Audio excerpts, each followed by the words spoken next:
Well, hello everyone. Welcome to the beginning of the last days. It is good to be with you. I hope you had a great weekend and that your family is well, because a lot of families in Canada are struggling right now because parental rights are under fire. And we're going to talk about the activists that seem to have seized some key places, and they are apparently they are apparently not pleased with everything that happened last weekend, and I'm pretty excited about that. It was actually last week when we had the 1 million march for parental rights and for the kids. I opened my dad's Bible, as I do every single day, and try to read what he thought was important. And my finger went to Ecclesiastes 3 today.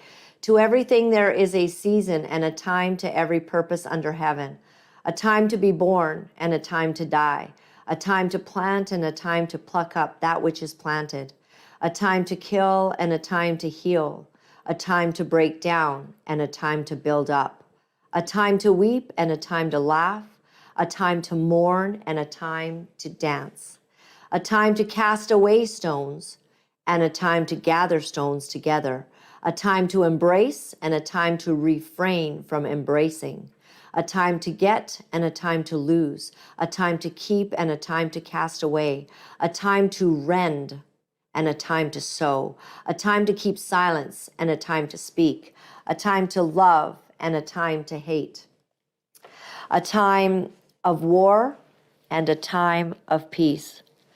And I thought how very apropos that it fell there, because what time do you think it is for you? For me, it's kind of a time of war. We're in the war of our lives, and I'm kind of thinking about it. It's been about 7 years being in the war of our lives.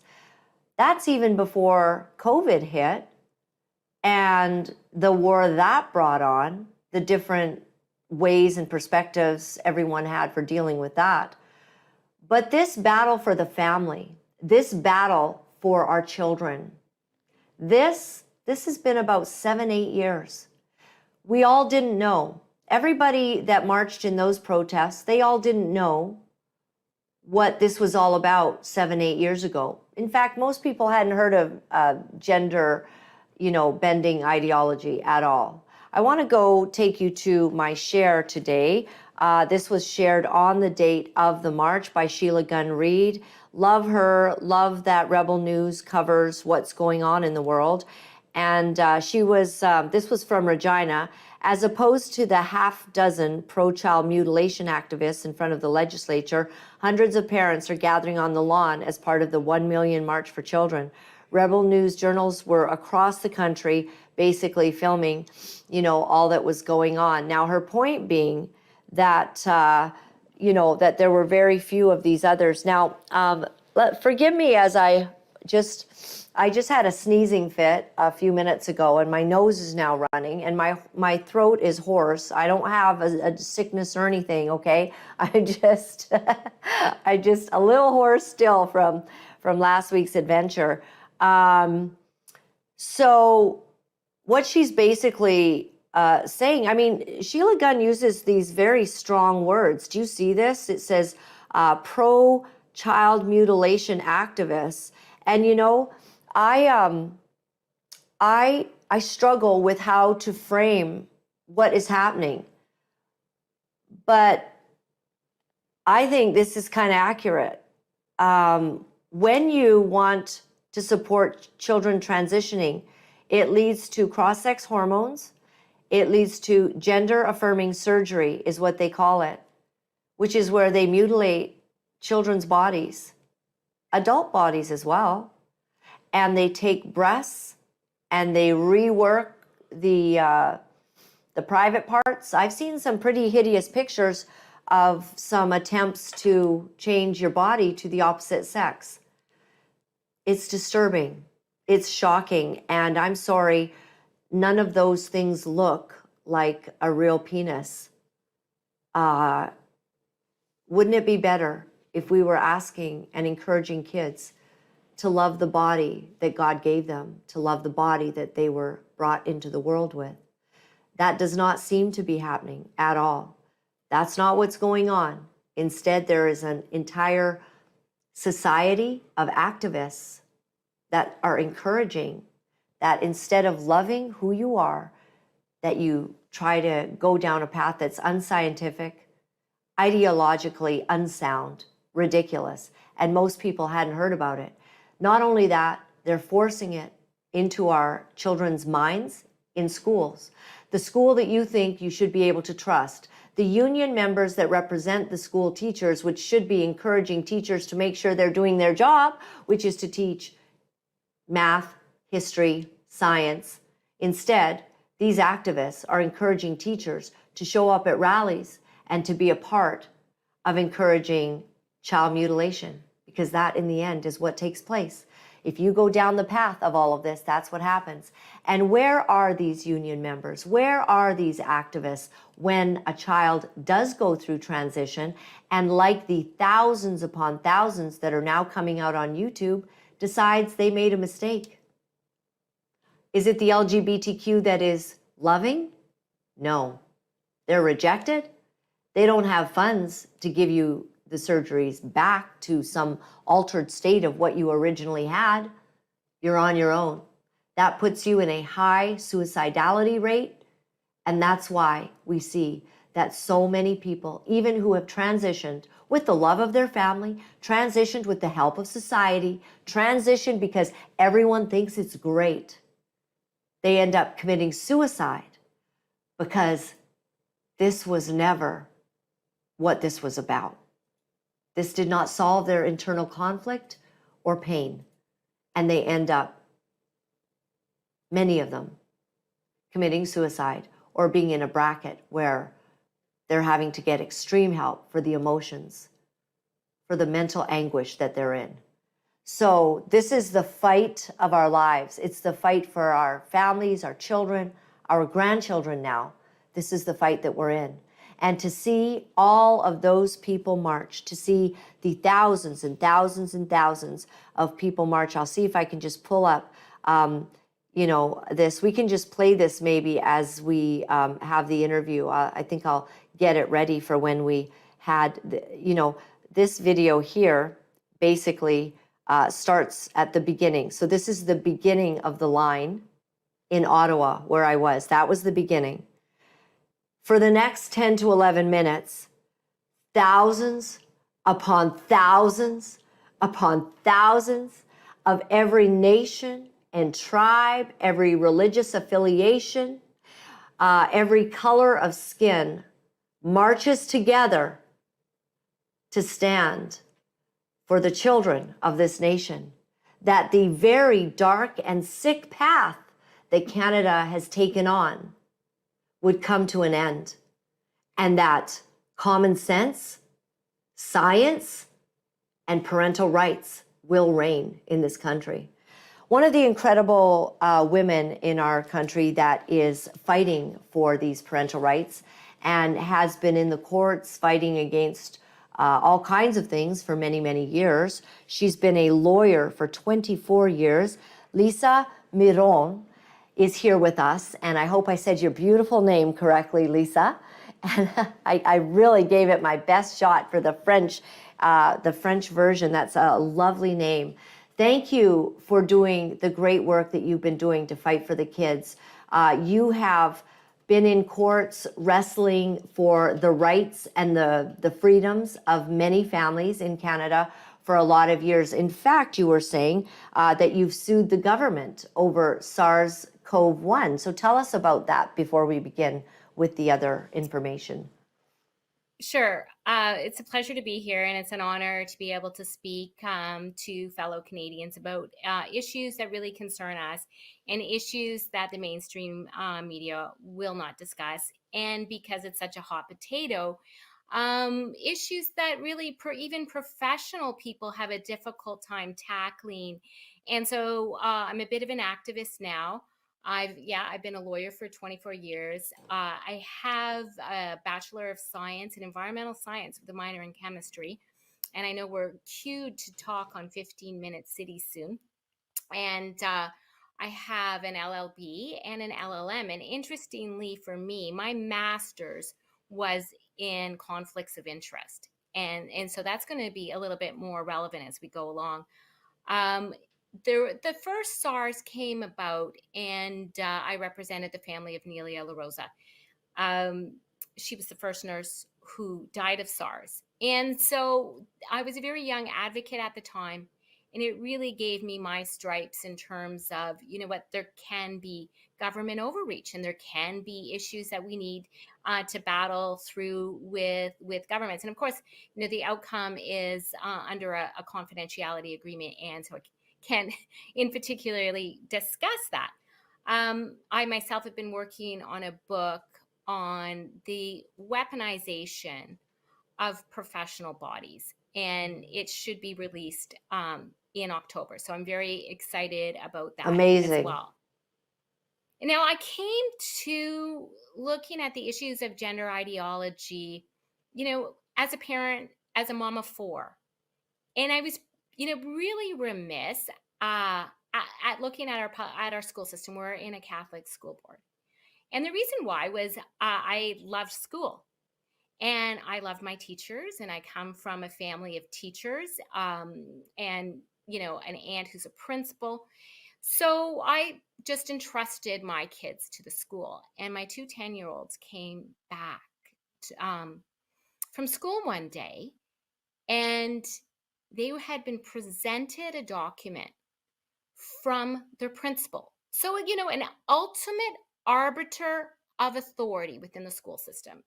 And that's the first thing they came to tell me. And on the first page, what's your favorite color? It's a rainbow. Turn the page. What is your favorite ice cream? It's a rainbow. Turn the page. What is your gender? It's a rainbow. Right? And I wasn't anticipating these conversations. Catholic School Board. Turn the page. What is, who are you attracted to? And a whole bunch of options. Now, my kids were 10. There's some real privacy issues that go into asking children who it is they're attracted to. You know, even if you are a liberal and you are, as you know, anybody, of course, right of the extreme union members are far right. But even if you're a liberal and you think you understand this whole space, do you think school boards, teachers, principals should know what your child's sexual orientation is? Right? Even if. So that got me to thinking, you know, maybe the schools aren't really what they're knocked up to be. And so I started researching this. And the thing that I see as someone who has a master's in conflicts of interest and that nobody is discussing is the fact there's a pipeline, right? A pharmaceutical pipeline that has $1 billion industry that goes from the schools to the clinics. Now, the schools may say, hey, we're innocent. But I looked at this from the opposite point of view. I started searching their terms of arts. So what you need to search as a parent is gender diversity plus child plus your area, like if you're in Peel or if you're in Vancouver, plus hospital. And what I found just in my area were 33 publicly funded ways to get children from schools to transgender clinics. And I thought, well, is the demand there? Are we spending this money where we can't get appointments for, you know, true healthcare needs, but immediately you can get all these kids into this pipeline? And so I looked at the data within there. The referral sources, let me tell you, all said schools, guidance counselors, principals, right? Teachers. They said group leaders. They said other. So are those the new volunteers in your school? And so I thought, okay, those are the referral sources. They're going from schools to transgender clinics. You can't deny this. Then I looked at the forms. the forms had the child contact information. The forms did not have the parent contact information. So sick kids, for instance, the treatment that you can get at sick kids caps out at 17. After that, you have to go someplace else. So thus began my research into this area. And so I was glad to be able to support the march and go to the march myself. And on the way there, I heard, hey, so, this isn't in the schools. So you had Talk 1010, you had 640 News, and everybody was advancing all of this new information that would go to parents. So, Laura, nobody in MSN discussed this huge protest before to tell parents that maybe they should be interested in it, right? Nobody did, right? But the day of, when they wanted to get the counter story in, they started gaslighting parents, saying it's not in schools. These are far-right individuals who are misleading individuals. It's not in schools. So there's a form that went around in Appeal Public School. Did you want to pop it up? I think it was just there. I think we can pop it up.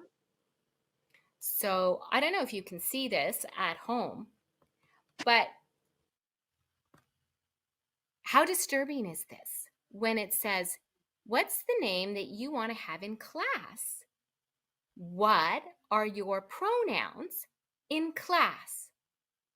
And on report cards, and when the teacher is talking to your parents, when I communicate at home, what are the pronouns and name you want to use there? So are you Stephen here and Stephanie at home? Right? What are your pronouns? That's the first week of school. And for me, when you look at this, it has two messages. A, yes, gender ideology is in the school. B, the teachers have to be teaching it for this form to even be relevant. And I guess there's three things. The last is that they're asking kids to lie to their parents. So, week one with your teacher, and we as parents are sending our kids to school saying, listen to your teacher, and I want you to, pay attention in class, be a good kid, get A's, right? Whatever it is that you as a parent. And at school, they're saying, what happens in Vegas stays in Vegas.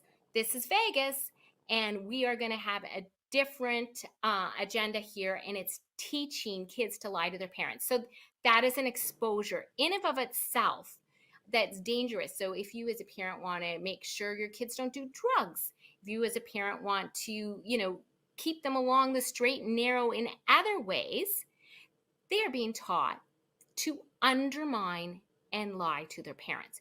Just right there, irrespective of how, left you are and what you think about pronouns, just right there. I think the vast number of Canadians can say, if teachers are teaching kids to lie to parents, then that is a no-go. That's an absolute no-go. And then, one of the things that disturbed me was that union video. And I know we have the union video. And the reason why it disturbed me so much was layered. So right off the bat, So we're saying enough is enough to hate. So second slide, please. Sorry. Hang on. Sorry about that. Go ahead. So one of the first things is they open up and they say, this protest, which we have the images to describe otherwise and the experiences ourselves otherwise. This protest is full of white supremacists. And, that is a hell of a thing to say. And what it does is, if there were other allies who might have wanted to come to the protest to support parents, it has a cooling off effect. If you think you're going to be called a white supremacist, then maybe you do not want to attend. But when the reality of the protest came to light, was there any retraction from the unions? This is public. They called them white supremacists.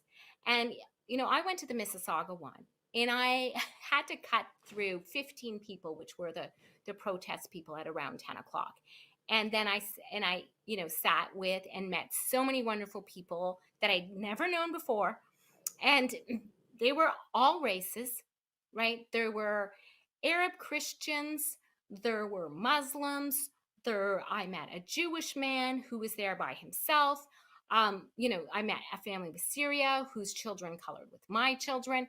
And, the messages were all the same. It was welcome, it was love. So, where was the hate?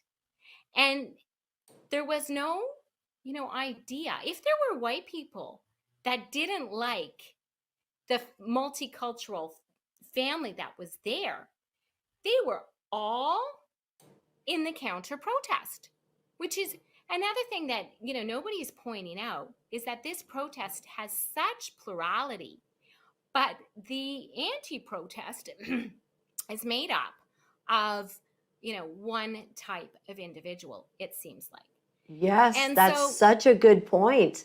You know, we're all surrounded by people of all colors, and they're calling us the racists. Wow, very much. right. If you want to just take a picture and look at this other side, you'll see what we're talking about. Like, wow. Right. And so, my experience was, in fact, the Christians, and we're working with the Sikhs, we're working with the Muslims, and everybody was welcoming to myself. And yeah, you hear, and especially in the protests I saw in Ontario, uh, lots of great footage of everybody of every race. And then on the other side, there was one type of person. Now, the second thing about that union video is that they call each other comrades, right? So, Laura-Lynn, like, who calls each other comrades? Communists do. And so when you look at our democracy and you look that there are public sector unions are in our hospitals, right? They are in our schools, and they are either communist or this side of it, right? This side of it, like communism minus one. What is one? The factor that we can absorb. And they call each other comrades. And so we have to say that to Canada. The people that are in our schools are communists, and therefore they have an iron curtain over teachers through the union system, right? That punishes them if they get out of line. And I've spoken to teachers who have indicated that's the case. And they have an iron curtain over our children. And so their ideas are what is being brought forth, these communist ideas.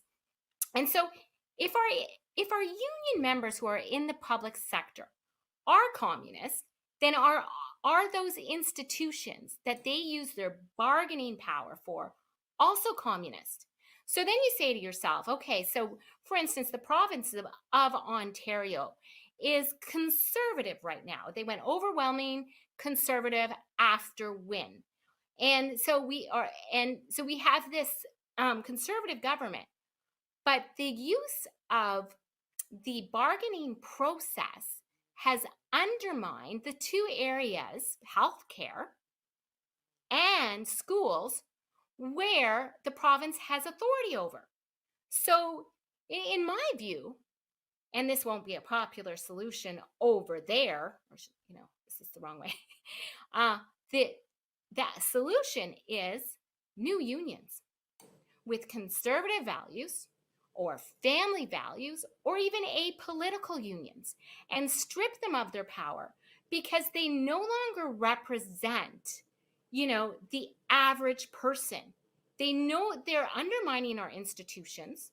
They're taking over with their ideology, and they have only one outcome, right? And they're using many tools. So they have DEI, for instance, and some people actually don't know what that is. That's diversity, inclusion, and equity. So inclusion means including really only one type of individual, right? Diversity means diversity of outward appearance or outward relationships, to your you know, uh, but no diversity of thought, right? We're losing its uniformity of thought. And again, where do you see unity and you worked harder or God gave you better gifts, you might advance more. But equity is equality of result. And so what happens when you have equality of result is that you always have to, in any game, go to the lowest common denominator, right?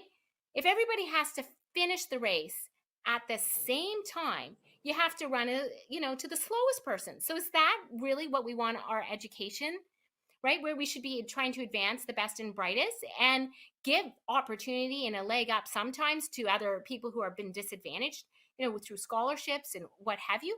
But equity, and we're going to talk about this in the 15-minute city concepts and the C40 concepts, equity is the same number of calories, right? 2,500 a day. Equity is the gulag. Equity is where we all finish at the same place. So if there's a Shakespeare, right, among us, does that Shakespeare get to advance when nobody else can advance to his talent? No. Equity is that the Shakespeare has to be dumbed down. Math has to be dumbed down, right? And you wonder, with all of this new instruction, which is there, where are we advancing our education? What is the purpose of all this? And I say to them, what's your ideological win? Because you're throwing the baby out with the bathwater. Say you win. Say you introduce communism, right?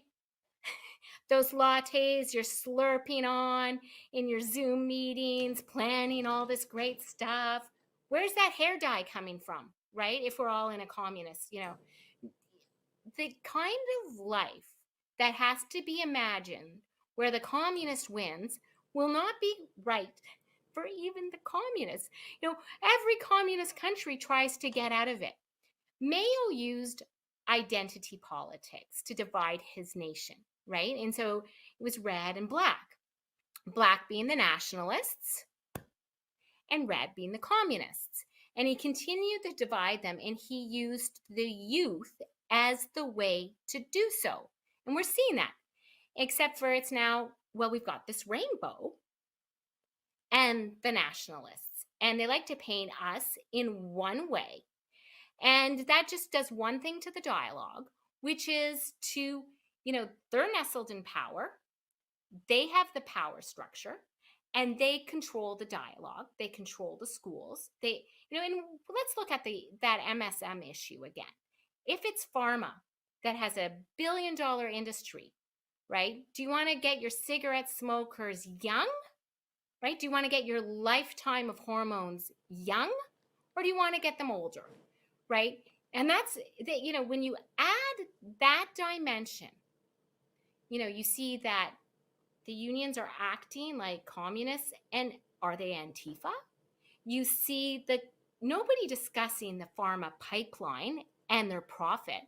Should a system that is based on a profit mechanism, right, have parents excluded, only those who affirm empowered, everything done behind the Iron Curtain in silence, and then last, add JT's change to the criminal code, which if you do not affirm, you are going to be sent to jail as a parent, right? If you don't affirm that new gender, you face 5 years in jail. Bill C4. Right? As a professional, if you do not affirm, right? So when I look at conflicts of interest, when you set up a whole system where all those who are in favor are empowered and paid, right? And those against are jailed, like actually jailed, right? Or lose their professional designation, you're going to have one result. And so does the media discuss this part? That doesn't happen. So we have the issue of the comrades, we have the issue of the white supremacy, and then we had the issue in that union meeting of, go to the meeting, cover yourself, be an ally protester. And so the broader community is looking, at this culture war. And they may have an impression, one, on the coverage of it, and two, how violent and angry the LGBT, etc. mob is. Now, are those people really the LGB, that we may have known before? And to me, they look and feel differently. And this union, with their anger, and that this is ideological change, and we're going after this change, and calling the actual protest people who are families who have concerned with this presentation hateful, right? So you've got this complete disconnect. And how many of those protesters are just communist union members using the rainbow for change? It's hard for us to know, but like the footage that you had put up before, right? And here's, you can see Muslim families, all kinds of families. And, the whites are walking with families of many different creeds or races or religions, with the same loving attitude that we're working together to save our family. And to a certain extent, when I was speaking with people, that they were working together to save their country. And that really is what's going on. And then in the Vancouver footage, you just saw this protest that was encouraged probably by the union members, and they're just covered completely head to toe in black, and they're angry, and it's intimidating. And this is it. The police. This is the Vancouver footage. Yeah, you're right. So Antifa's there. You can tell who they are. Black umbrellas and completely, black face coverings. Very scary and dark. This is the happy, loving crowd. Right. This is the happy, loving. And so who are they? And if they hurt you, or if they intimidate you, or if they yell at you, they're meant to be really scared. And these are, they look exactly like the people who, burn down the cities in the US. And so are they working with our society to help things get better? You can be a trans adult, you can be a gay adult. We used to want to get the state out of our bedrooms, right? And we used to protect religious rights. How a person meets God is the most raw part of their lives. And they want to be able to impart that to their children. When I've gone through difficult times in my life, it was God that I had beside me.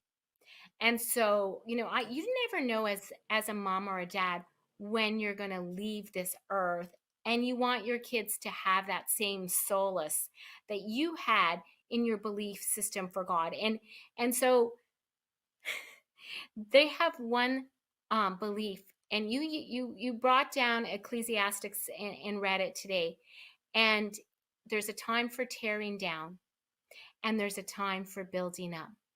And we have one part of our society that seems to have a big control, and they are tearing down the institutions that we love, right? And so when I look at that and I heard that, we have to build up. The charter, and the Canadian flag represents us all. The charter is for everyone, and it includes protections for sexual orientation. So, what's different here is that they want a pinnacle of rights. The Ontario Human Rights Code is placing the LGB, the union is placing the LGB at the top.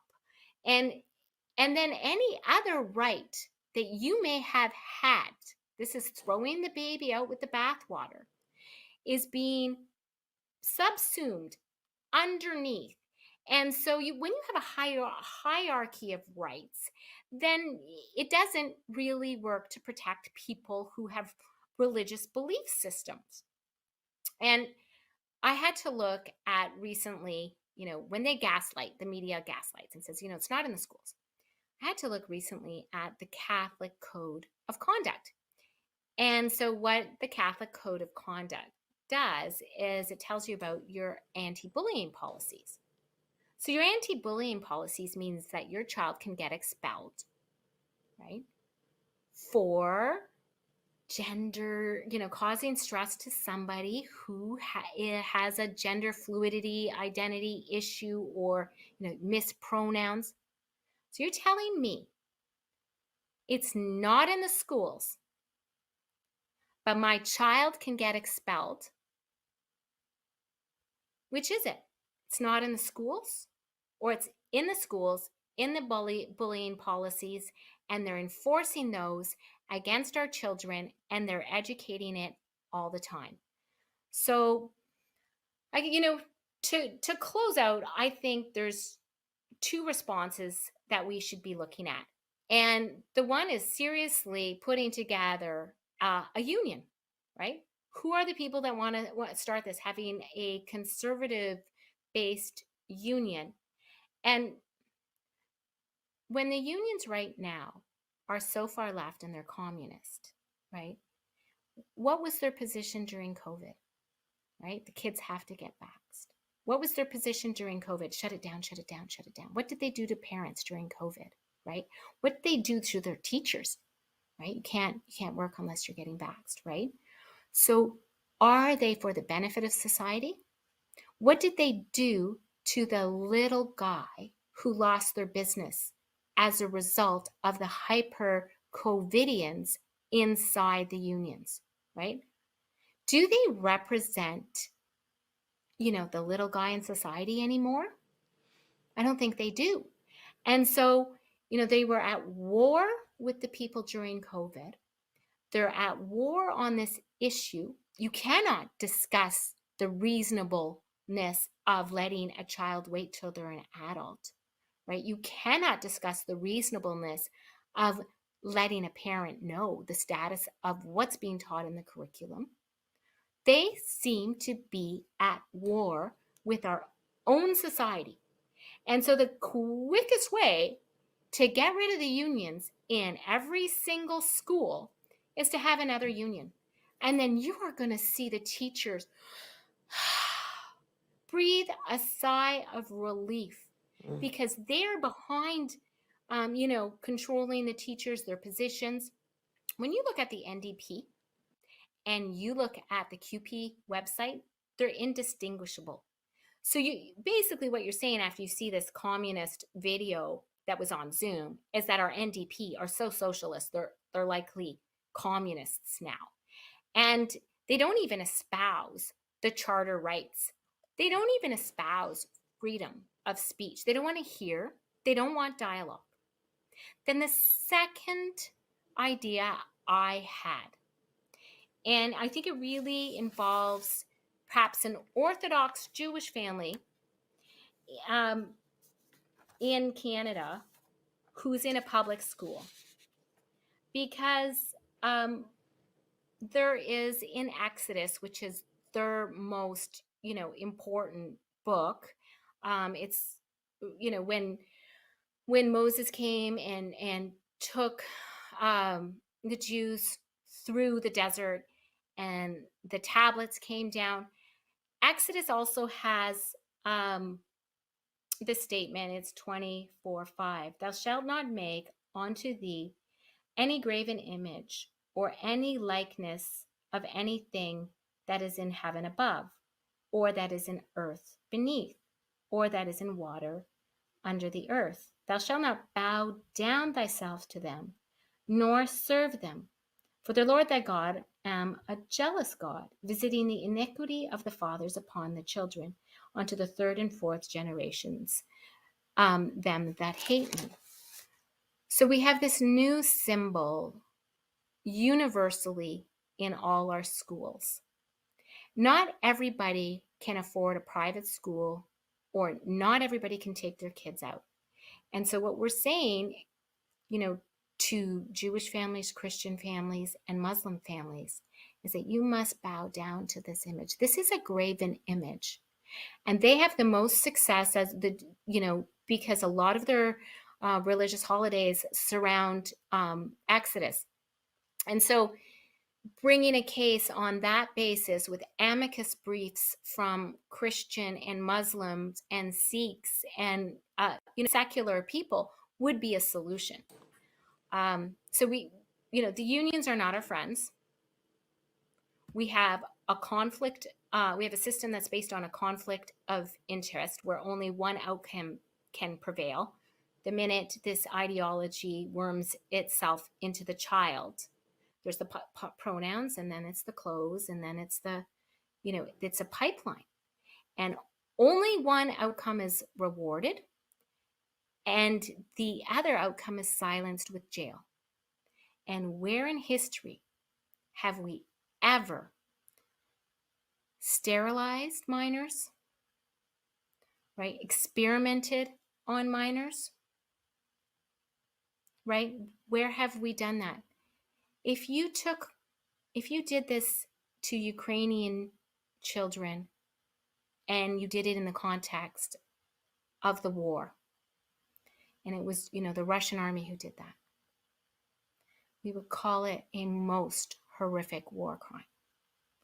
But here we have a system that sets up one outcome for that same sterilizing and experimenting on children, right? Because they don't know what the 5-year outcome is. They don't know. The regret rate is non-negligible, but you can't have a parent there, and you can't have anybody else there. So this is why the protest, I suppose, naturally occurred. And then, Laura-Lynn, I have one thing that struck me. Is there was any number of slogans that could have bubbled up, right? Could have been, don't sterilize my child, like, let's just stick to math. But it was very visceral. It was, leave our kids alone. Leave our kids alone. And I don't know if you're following the Ann Cox case that is going on in New York right now. But she challenged the regulations, the COVID regulations, and the quarantine camps. And those COVID regulations and quarantine camps allowed for seizing a minor on suspicion, not proving, of disease for an indeterminate amount of time, and with no mechanism to get your child back. And the minor's age, any age. So you have a government program in New York, right, that wanted the ability to take children from parents for the reason of a disease, right? You don't have to prove the disease. You don't have to, you just take the child. And so, when I read that, I thought, oh my God, leave our kids alone. And it's almost like there's a universal consciousness that is present right now, because that's the slogan that they went with. They went with, leave our kids alone. And we know the WHO pandemic and the UN has similar type provisions for taking and quarantining and mandating that. And so what came out of all these slogans was, leave our kids alone. And then when I've had discussions after the fact with especially the Muslim families I'm in contact with, what they said was that they were extremely surprised by the media coverage. Okay? They were extremely surprised. And so what have they done? What has the union done? What has the media done? They just woke up another 10% of our population. They just, right, because the truckers had their effect, right? When you saw the disconnect between the media and what you knew was on the ground, all of a sudden you start having this distrust, and you realize, and you start doing your own research, and you wake some people up. And then I saw the same thing happen with the conservative race, right? So because of the conservative race itself, the leadership race, you had Leslyn Lewis talking about the WEF, talking about the WEF charter, right? And so you had everyday conservatives getting these new emails. Wait, what? Right? Presented as legitimate issues that we need to debate. And so we woke up another tranche of the population.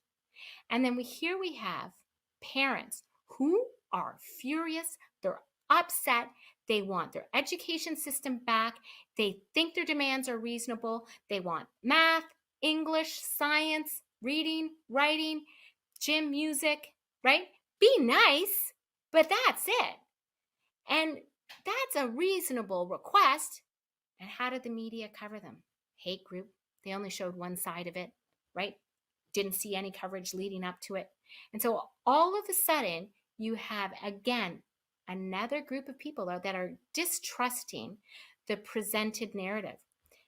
And I thought, you know what? That's a blessing. There's our blessing. Because, what are we at? 45% of the population now? How many lives are going to be saved by that distrust of the media? How much change is going to happen with people working together? Maybe before this, we thought, oh, well, white people are, a bunch of any white supremacists. No. Maybe we thought only radical Islam was, how we should interact with Islam. No, what we saw was a peaceful, loving, caring community that came for everybody. What happened today, you can't say it happened to. And I saw from the Council of Imams, they made a statement, and I thought it was very powerful because they didn't ask for parental rights just for Muslim families. They asked for parental rights for all Canadian families, right? They didn't want to just protect the Muslim children. They wanted to protect all children. And then they concluded with calling out for other faiths to join them. So what have we done? They call it hateful. I think what we've done is made inroads among many communities. What we've done is created an energy, and this is just the beginning. That's so exciting. That is so exciting, Lisa. I never wanted to interrupt you. You are on such a flow. I can see why you would be an excellent lawyer because you really have laid out so clear. And I love the way you laid out equity as well, in how that caters to the lowest denominator. And we're harming our children, our society in so many ways. You mentioned the Conservative Party. I mean, I'm curious about, our all MPs voted in Bill C4 unanimously.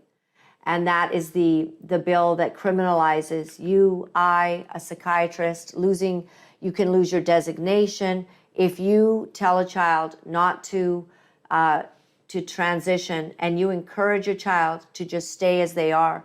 Pierre Poilievre, we've seen in the news yesterday or a few days ago, that he said that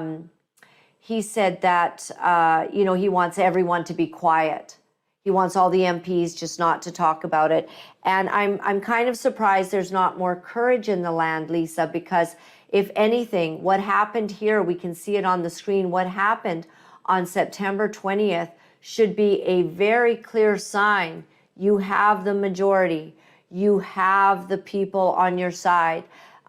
Parents want parental rights. This is not far right. This is not far reaching. This is not an extraordinary far right, perspective. This is the common man, including NDP, Liberal, Greens, the People's Party of Canada, the Christian Heritage Party.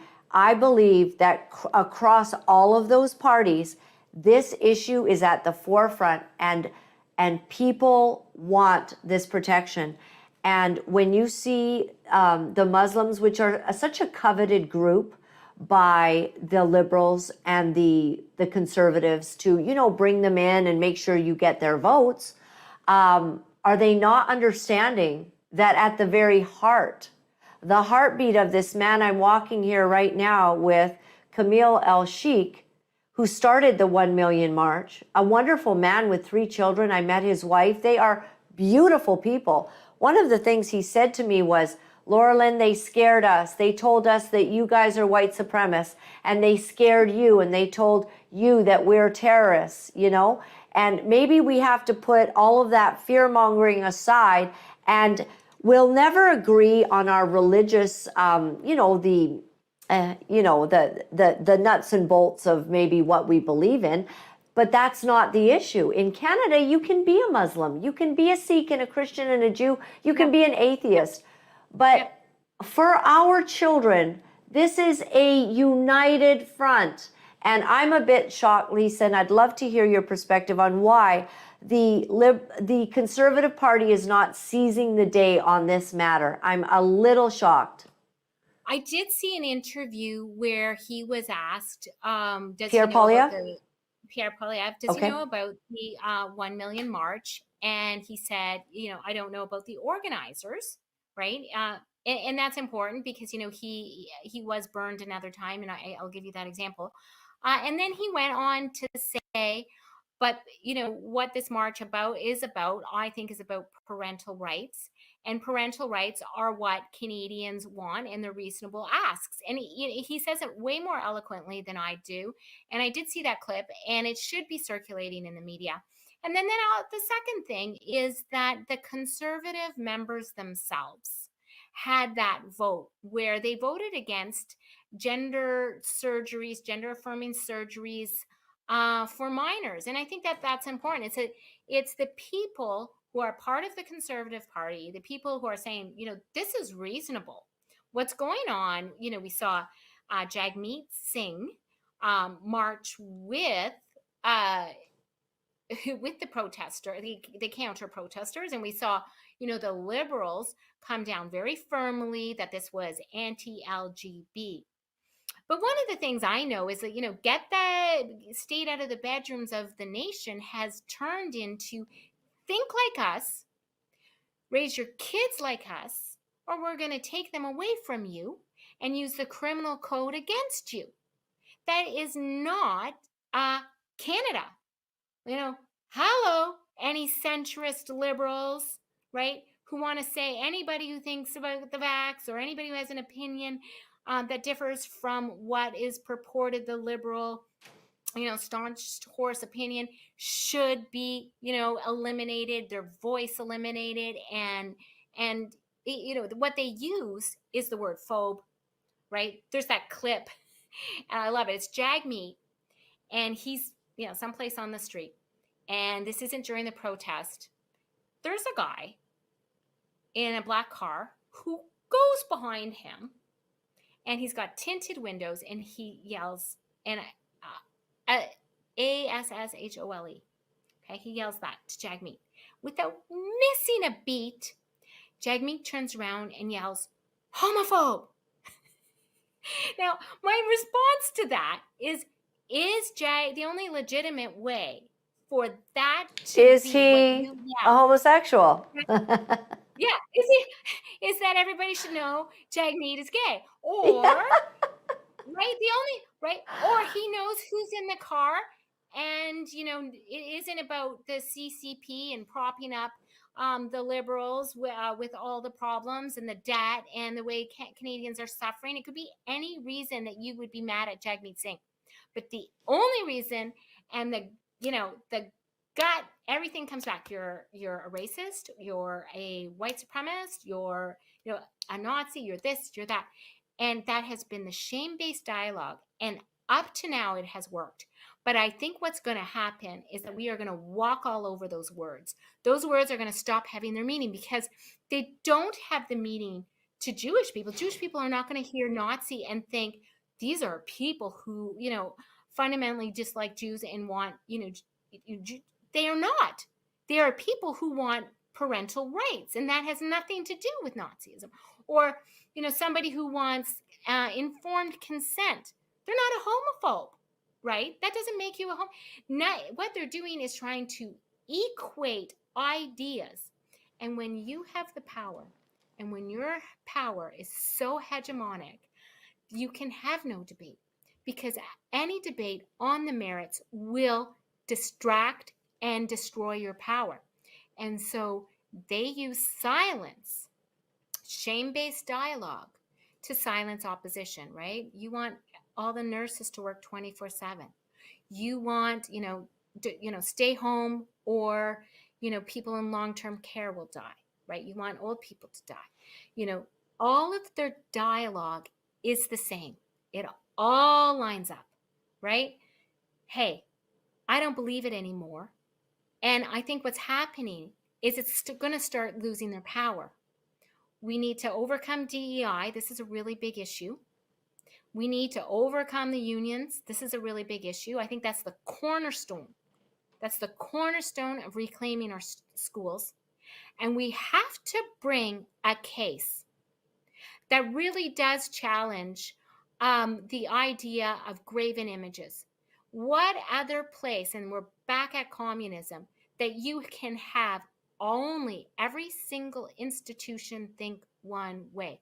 The party, the flag. The party, the flag. DEI, DEI, DEI, DEI, right? What institution is like that? Communism.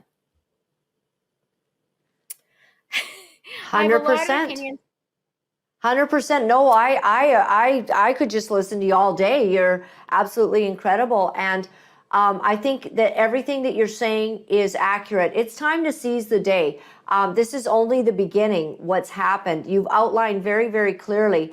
Our nation has been seized by activist leaders who, while we were sleeping, so to speak, while we were enjoying life and enjoying the goodness of Canada in many respects, these activists seem to have gone into the unions, and I'm really happy to hear that union members are distancing themselves from this activist segment.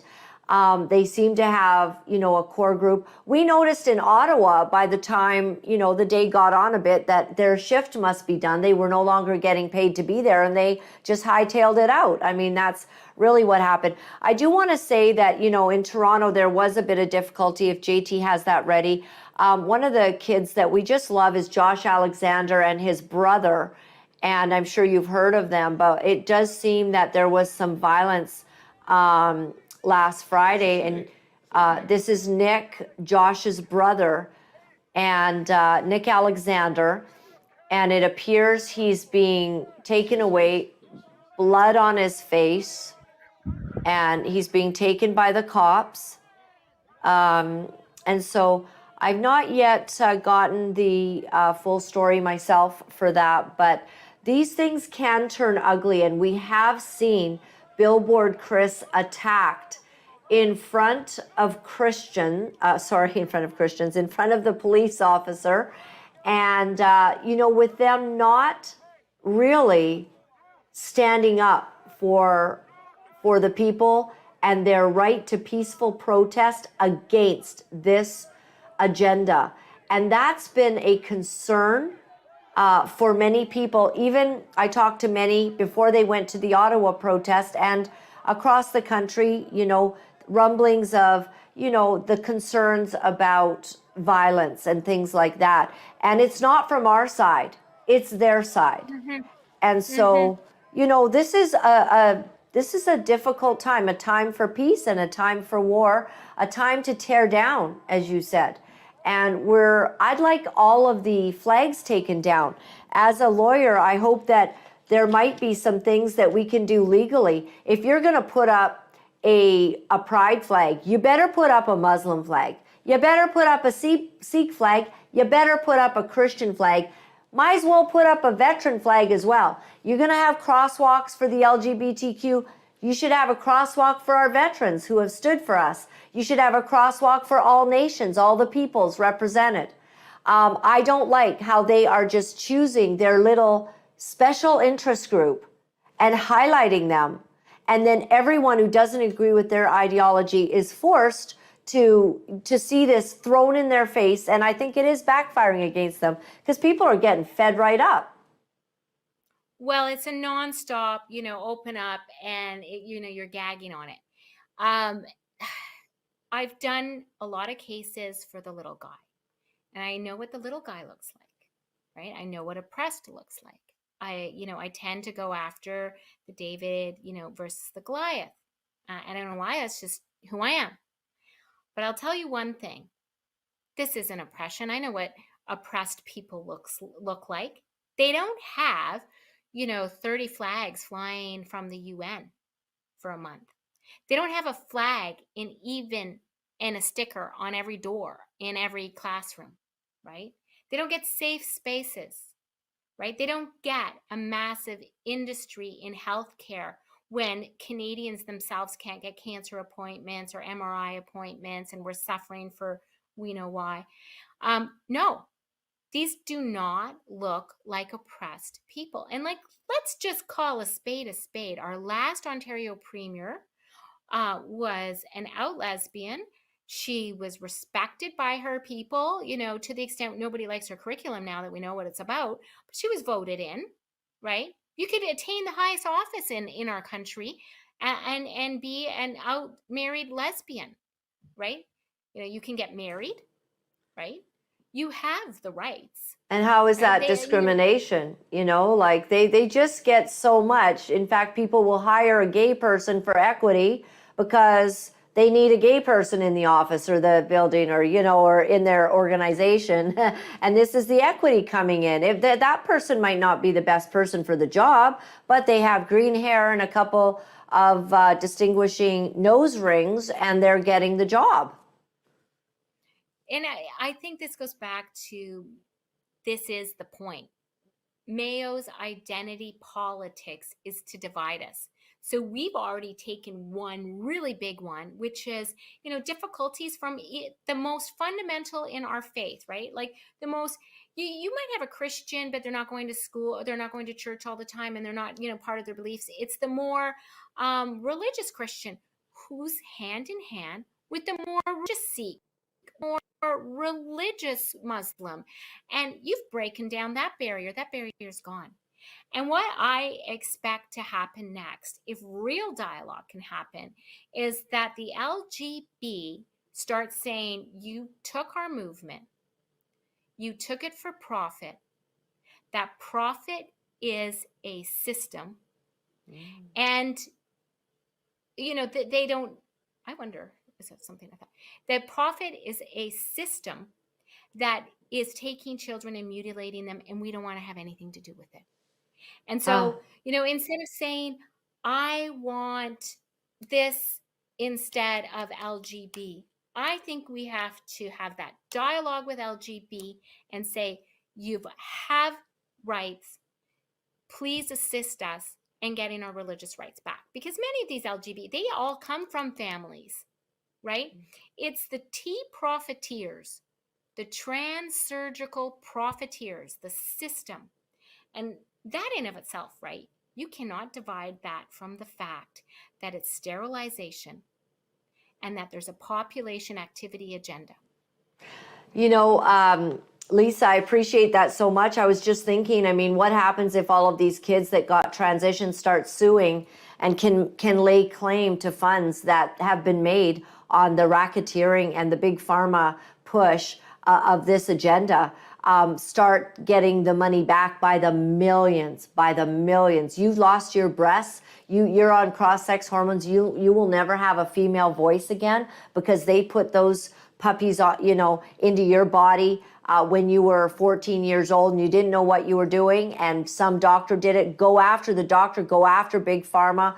And let's see some lawsuits begin to make them accountable for the actions they're doing. See how much fun it is at that point for them to keep doing these horrible things to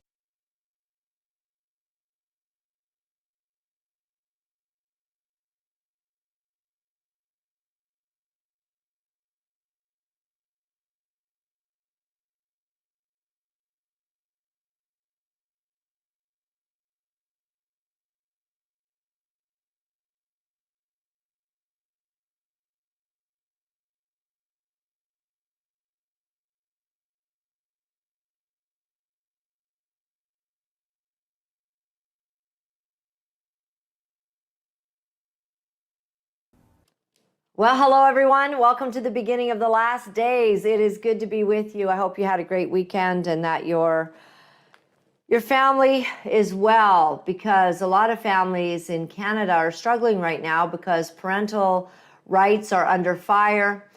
And we're going to talk about the activists that seem to have seized some key places, and they are apparently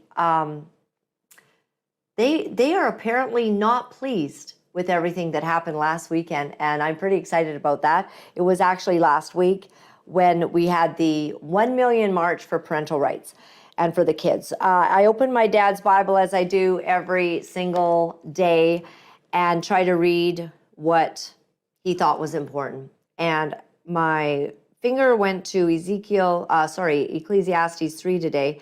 To everything there is a season and a time to every purpose under heaven, a time to be born and a time to die, a time to plant and a time to pluck up that which is planted, a time to kill and a time to heal, a time to break down and a time to build up, a time to weep and a time to laugh, a time to mourn and a time to dance, a time to cast away stones and a time to gather stones together, a time to embrace and a time to refrain from embracing, a time to get and a time to lose, a time to keep and a time to cast away, a time to rend and a time to sow, a time to keep silence and a time to speak, a time to love and a time to hate, a time of war and a time of peace.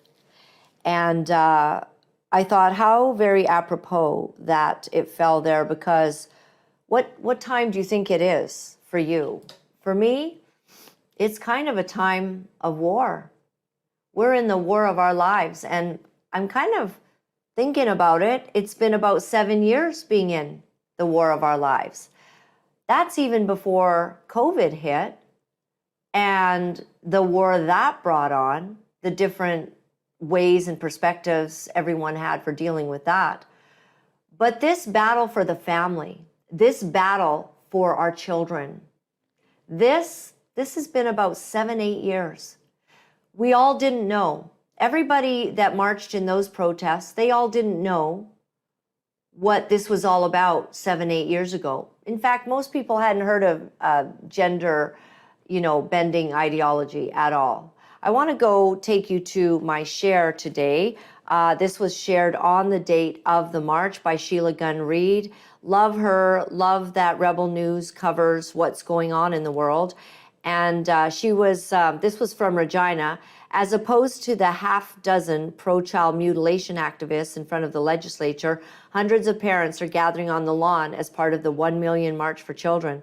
Rebel News journals were across the country basically filming, all that was going on. Now, her point being that, that there were very few of these others. Now, forgive me as I just had a sneezing fit a few minutes ago, and my nose is now running, and my throat is hoarse. I don't have a sickness or anything, okay? I'm just a little hoarse still from last week's adventure.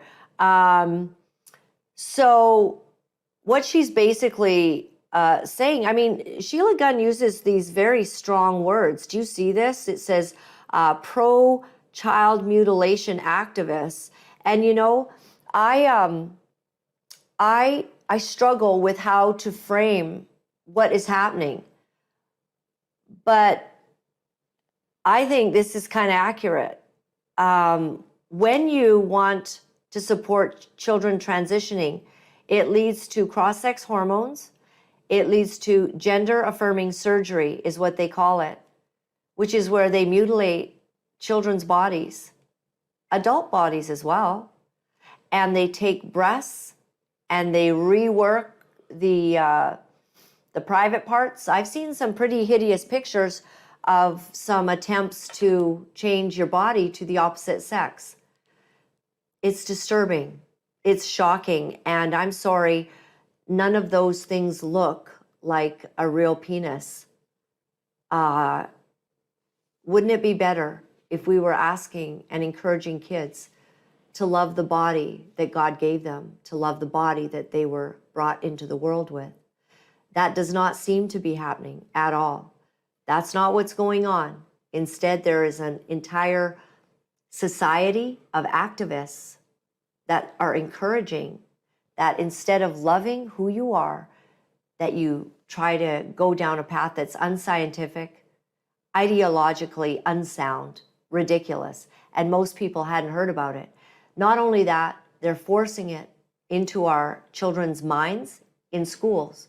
The school that you think you should be able to trust, the union members that represent the school teachers, which should be encouraging teachers to make sure they're doing their job, which is to teach math, history, science. Instead, these activists are encouraging teachers to show up at rallies and to be a part of encouraging child mutilation, because that in the end is what takes place. If you go down the path of all of this, that's what happens. And where are these union members? Where are these activists when a child does go through transition and, like the thousands upon thousands that are now coming out on YouTube, decides they made a mistake? Is it the LGBTQ that is loving? No. They're rejected. They don't have funds to give you the surgeries back to some altered state of what you originally had. You're on your own. That puts you in a high suicidality rate.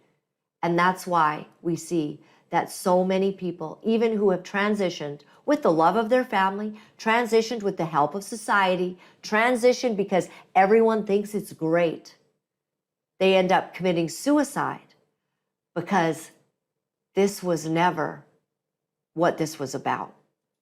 This did not solve their internal conflict or pain. And they end up, many of them, committing suicide or being in a bracket where they're having to get extreme help for the emotions, for the mental anguish that they're in. So this is the fight of our lives. It's the fight for our families, our children, our grandchildren now. This is the fight that we're in. And to see all of those people march, to see the thousands and thousands and thousands of people march. I'll see if I can just pull up, this. We can just play this maybe as we have the interview. I think I'll get it ready for when we had,